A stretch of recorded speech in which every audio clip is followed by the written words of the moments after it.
Okay, let's start episode 6. Let me be a voice actor too. I'll go in the studio too. No, I'm the only one in Zundamon. Why don't you guys just split up the roles? That's a good idea. That's what we'll do. No. Then I'll cast you guys. You are Laru of present life. You are Laru from past life. You are Mirror of Akasha. Yes, it's decided. What about me? Let's start episode 6. Chapter 2, Reasons for Reincarnation. Episode 6. Ancient Chinese Battlefield. On a vast plain, there was a town surrounded by high walls from east to west, north to south. About 1,000 soldiers are fleeing into this town. Outside the walls, tens of thousands of enemy soldiers are hurling a chorus from all sides. This chorus has caused anxiety among the fleeing soldiers. In one of the livestock pens, a wounded soldier was lying on a straw. His son Rui is sitting next to him. Rui looks happy at the resounding chorus, but his father is unhappy. Outside, a light floats up and May and Sonya jump out from inside. Floor Lamp also comes out to follow them. Wait a minute. Humans are not allowed to come to the black past life. Well, we'll be back soon. Sonya is floating around, looking pleasantly flustered. It's nice to be light, isn't it? That's why I can't stop traveling with past life. So, when's this era? It's around the 3rd century BC. It was during the Qin and Han dynasties. You mean old China? Despite their conversation, May looks difficult as she listens to the chorus echoing in the sky. It's how she felt when she was alive in this time. May murmurs, This song. What about this song? The enemy that surrounds us on the outside is singing a song about our country, Chuxing. It is the enemy's strategy to disturb our mind. But Pamela has come to believe that the people singing are absolutely our countrymen. The three enter the corral. May points to the soldier lying there, covered in wounds. This is me. Sonya borrowed a loupe from Floor Lamp. When she looked at the father with it, she saw May's face. This soldier is you. And the boy next to him is Pamela. So, you and Pamela were both men at that time. Father and son. At that moment, a soldier rushes into the corral. Sonya looks at the young soldier with a loupe. He is Laru. He is a soldier I hired to protect my son. You hired Laru to protect Pamela. Sonya and the others listen to what they are saying. They can't understand their language, but their words come through telepathically.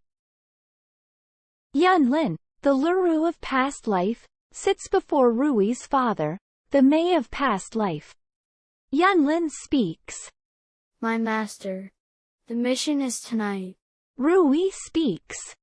The mission is for everyone to run behind enemy lines. Oh, yes. Hearing this, Rui cringes. It's absurd to break through the enemy lines in the middle of the night when they're asleep. They will counterattack. We will all die. Rui's father speaks. Rui. Our army has no other choice. Father. So, we should ask our friends for help. Don't say it. There is no friends in enemies. Then the father shuts his voice and quietly closes his eyes. He is already prepared to die here. The songs of the enemy, which used to grate on his ears, now sound pleasant. Father, I can't leave without you. It has been decided that those who cannot move will stay. We are slowing you down.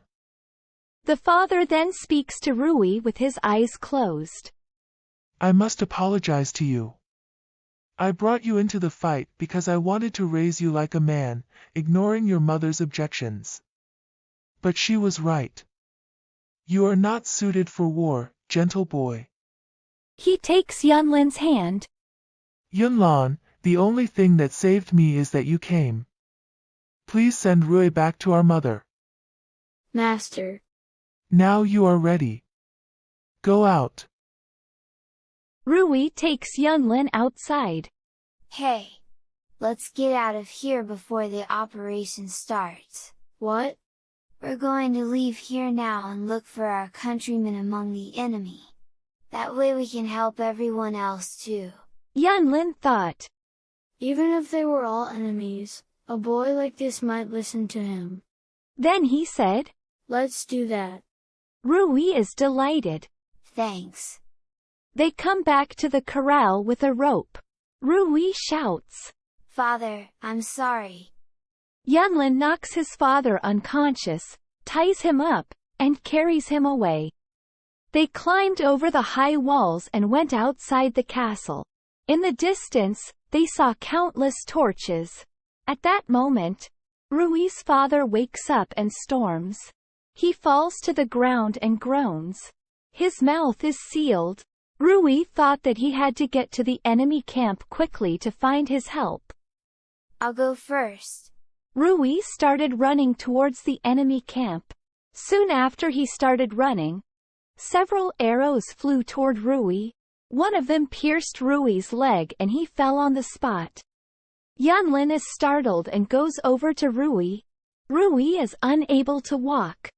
Rui, fighting back the pain, speaks. Father was right. It was a trap. Someone taught them the song of the motherland. Just get on my back. From the enemy camp, an enemy with a torch approaches. Rui sees it. Take my father and run. They are coming. Yunlin does not listen and tries to force Rui on his back. However, Rui shrugs it off. Rui speaks in a dignified voice. From now, I order you to protect your father. Yunlin stops moving. In terms of position, Yunlin is a hired hand. Rui continues.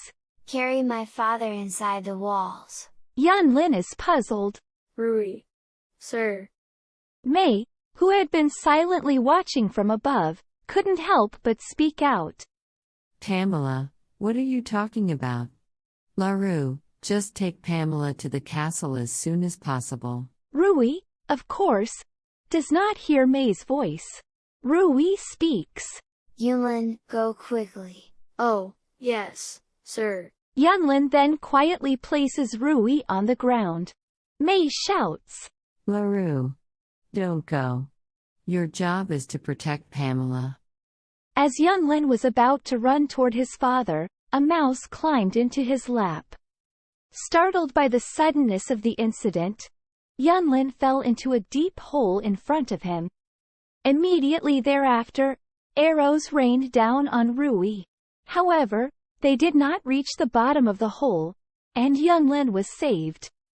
Arrows also flew at Rui's father, who was watching in the distance. Since he was tied up, he was unable to avoid it and fell to the ground after receiving several arrows. Rui's father cursed in a voice. Yunlan, I never forgive you. Then, Rui's father died. At the large rock shelf plaza in Kudalpani, LaRue is cleaning up after the banquet with the portmen. LaRue looks out to sea and sees a round steel door. LaRue walks toward the door as if he were being drawn to it. And without hesitation, LaRue entered Akasha as if mesmerized. Then mugs and bookshelf greet. Good morning. Here you are again. LaRue is used to it by the third time, and he smiles back at the staff's greeting. LaRue found Big Rose stuck to the wall. What are you doing? As you can see, the clock on the wall is gruffly 5 hours and 5 minutes until the end of the punishment. By the way, I was surprised to find out you are Mei's child. LaRue is surprised. My mother came here. Yes. With Sonya, Miller and Penstand interrupts the conversation. Yeah. They're doing the operation I planned. They're at another time. You want to see them? Mother? No, I don't want to. But penstand forces the hands of the clock to move. Clock hurts. Ouch. Then space-time warped and Sonya appeared. Oh, Laru. Aunt Sonya. But there is no May there. Penstand asks. Hey, what happened to the other one? May never moves from Pamela's side. Big Rose speaks worriedly. Girl May, I hope she's okay. Sonya asks Big Rose. By the way, why are you on the wall? Miller replies. She chased a bad snail. What do you mean bad? Snail isn't bad. Sonya asks. What? Snail? When Laru touches the white stone of Mala, the forest of the primitive era is projected. The snail is here. Did you go here? Yes, do you know here? Yes, of course. Let's go there for a moment. Sonya pulls Laru's hand and walks into the light. Penstand is in a panic. Oh, hey. Penstand followed by Miller. It was the forest of the primitive era. A light appears above the dead forest and Sonya and Laru come out. Then Penstand and Miller jump out. Sonya smiles. You're here too. Thanks for coming. By the way, can I borrow your loop for a second? Sonya takes the loop from Penstand and hands it to Laru. Look with it. Laru looked with a loop and saw Sonya's figure superimposed on a large tree. Laru is amazed. Was this true, Sonya? Sonya shows the squirrel in the tree with a loop. It's Annie. Laru also looks at the rats and caterpillars around him. They're all in the harbor. Everyone came here for water. My roots were the only ones that reached the groundwater. It's that water, isn't it? Come here. Laru leads Sonya to a cavity where snails have fallen. The roots of a large tree are visible in this cavity. This place was created by a distortion of space-time when the snail was pushed out of Akasha. Water is gushing from the ceiling like a shower and puddles are forming on the floor. The animals couldn't drink the water. But the earthquake made a crack. They can now come here. That's good. But Laru looked troubled and said, But if we fall in here, we can't go out. Sonya checks the crack in the ceiling where the water spurts out. Surely nobody can get out of this. Laru shows a blue bird resting in the dark. This me. I think this bird has a broken wing and can't fly. He couldn't follow his family when they moved to the other forest. As they were talking, Floorlamp came over to them. You too. She came back from past life. May? Well, let's go back. Laru is puzzled. Floorlamp pulled Laru and led her into the light. When Laru and the others return to Akasha, May is there. Pamela lays down her life to help us. That's what she thought. May turns to Laru. But you abandoned her and ran away. You suck. May walks to the door and go out, violently closing the door behind her. In the quiet, Big Rose murmurs, I knew it. It wasn't that easy. But Laru remains unconcerned. Mom is always like that. For Laru, it is always May. But Sonya smiles gently. She's not like that. We have a solution. Exactly. I'll see how her soul changes after that. Maybe I can find out something. Floorlamp holds Laru's mala. The pictures on the wall are fluttering and changing. At one point, Sonya stops her. How about this one? A city of cobblestones. Okay, I'll go here and look. Floorlamp goes into the wall of light.